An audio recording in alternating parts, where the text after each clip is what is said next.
What kind of society forces women, already condemned, already broken, to be stripped, displayed, and sold like livestock? The sun beats down on the ancient square. Dust clings to the air like a warning. The crowd is loud, jeering, shouting, laughing. Men jostle for a better view. In the center, a wooden platform rises, chains rattle, and then silence. A woman steps forward, naked, eyes downcast, shoulders trembling. There is no clothing to hide behind, no dignity left to shield her. She is not presented as a person, but as property. Her skin is examined, her hips measured. An auctioneer's voice pierces the square, describing her body like one would a prized animal, strong limbs, fertile, not yet with child. The crowd murmurs with interest. A man steps forward and runs a hand down her spine. She flinches but says nothing. She cannot say anything. Her voice has already been taken from her. This is not just commerce. This is humiliation ritualized into spectacle, a performance of power, a warning, a reminder of who rules and who obeys. But what justified this cruelty? And how did ancient empires come to see shame as a tool more powerful than the sword?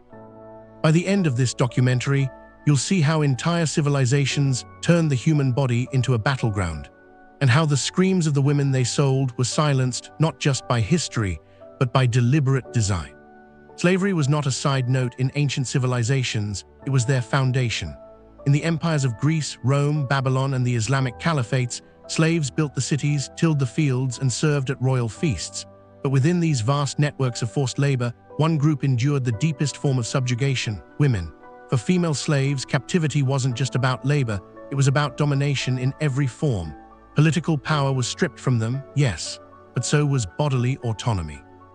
Their value was calculated not by skill or intellect, but by skin, womb, and submission. In ancient Rome, the law was clear: slaves were property, and women could be sold just as easily as livestock. Public auctions were held regularly, often in open squares where buyers could inspect the goods.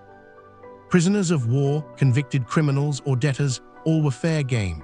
Women were displayed in marketplaces like currency, bare, silent, and reduced. Babylonian society was no different.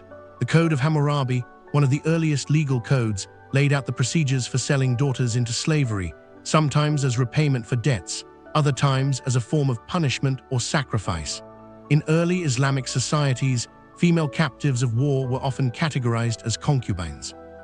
Though texts dictated rules for their treatment, many were still publicly sold in markets, sometimes unveiled and exposed, treated as both reward and warning. These acts were not viewed as cruelty by those in power. They were seen as structure, justice, divine order. Religions, empires, and economies all found ways to justify the humiliation of women through scripture, law, and tradition. To strip a woman of her clothing was to strip her of more than fabric. It was to remove her lineage, her language, her story. She became nameless, a blank slate, a body to be claimed, used, and erased. And in the eyes of society, this was not tragedy, it was necessary. But the most chilling part was what happened next, when these women, sold like cattle, were dragged into a life where silence was demanded, and survival came at the cost of identity. The marketplace was more than a place of trade, it was a theater of dominance.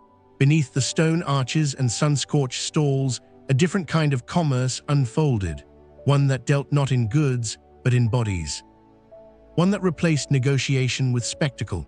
And at the center of it all stood the naked female prisoner, stripped not only of clothing, but of humanity.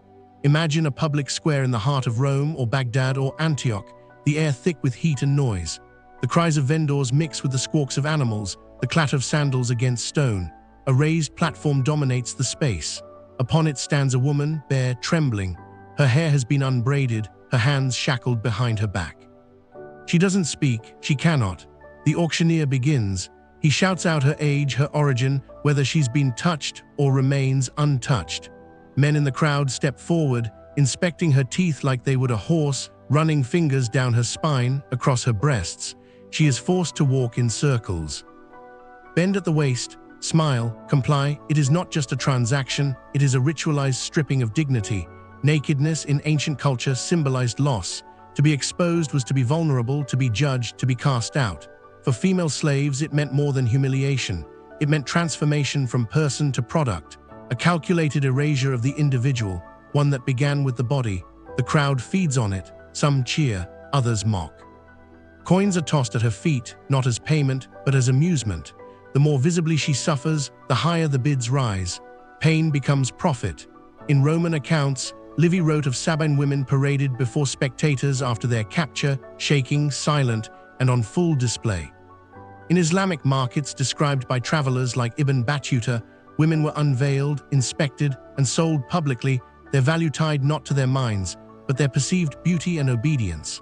Fragments from Pompeii reveal graffiti boasting about prices paid for girls, etched into walls like casual jokes. The stage was set to destroy her spirit before the first blow was ever struck. The auction was a declaration: you are not a woman, you are not a daughter, you are merchandise. And yet this performance of power was only the first act. What happened after the gavel fell, when the crowd dispersed and the buyer led her away, was no less horrifying, because for many, the moment of sale was not an end. It was the beginning of something far worse. The auction was over, the crowd had moved on, but for the woman who had just been sold, the real punishment was only beginning. She is taken in chains to a house she does not know, to a language she cannot speak. If she is lucky, her new master wants a maid, someone to cook, to clean, to stay silent and unseen. If she is not, she is taken to a brothel, or worse, to her master's bed. There is no consent, there is no refusal, she is property now. Her body, already violated by exposure, is violated again behind closed doors. Some are branded, seared with a mark of ownership, usually on the arm, thigh, or even face. Others are tattooed, not for beauty, but as identifiers like cattle. Her name is changed, replaced with something easier, something that fits better in the mouth of the man who owns her. Her past, her parents, her prayers, her language is erased. She may be forced to bear children for her master, not as a wife, but as a vessel, a womb owned by another. Those children, even if born from rape, are often raised as slaves themselves. There is no mercy in motherhood, only the agony of watching your child belong to someone else. And yet, even in this life of silence, punishment looms large.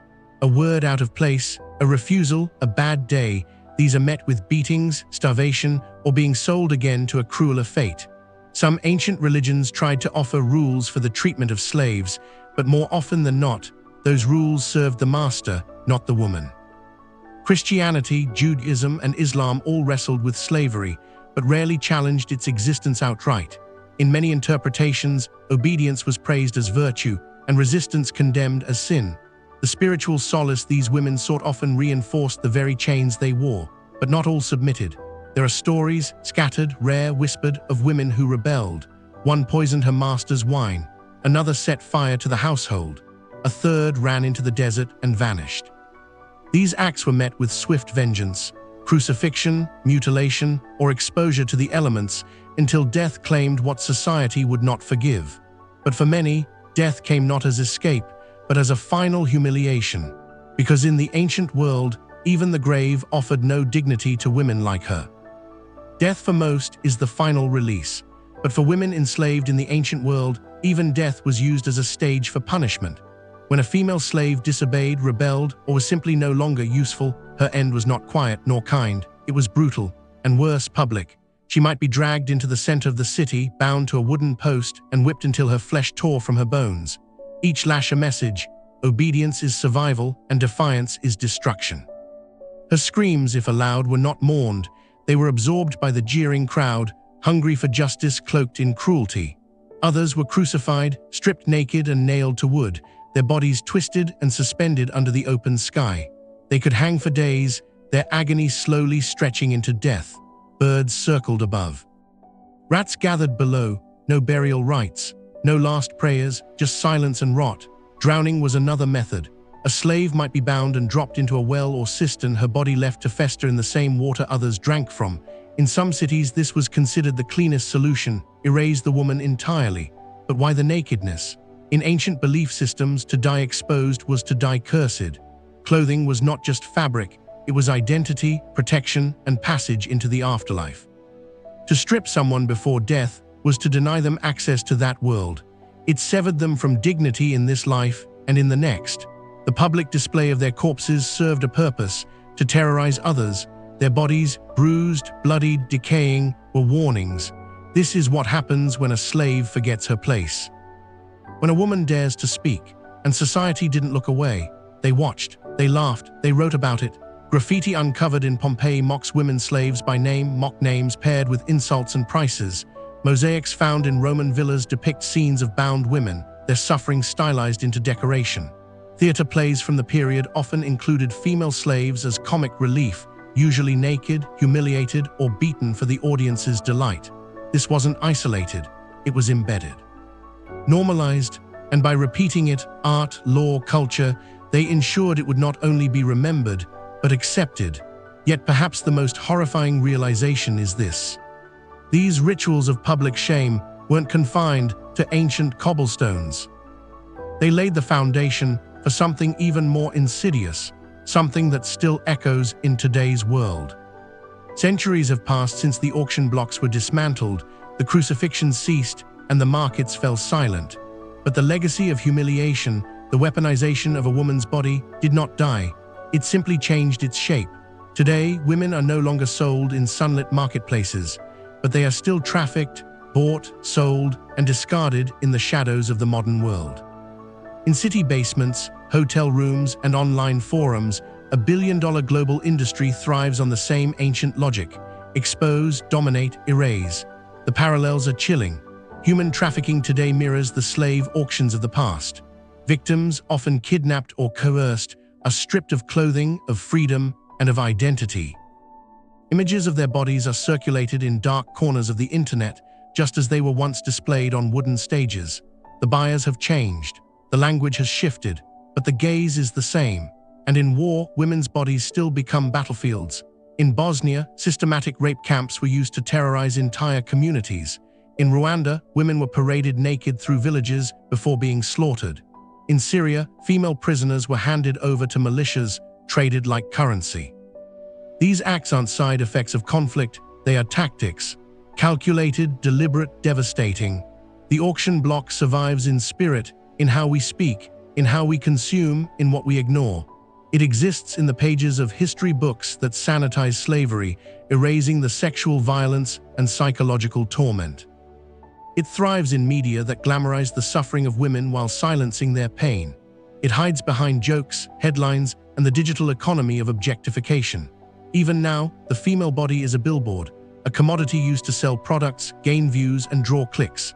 The same principles of display, exposure, and control echo through fashion campaigns and reality shows in which vulnerability is styled as entertainment. And yet, we pretend the chains are gone.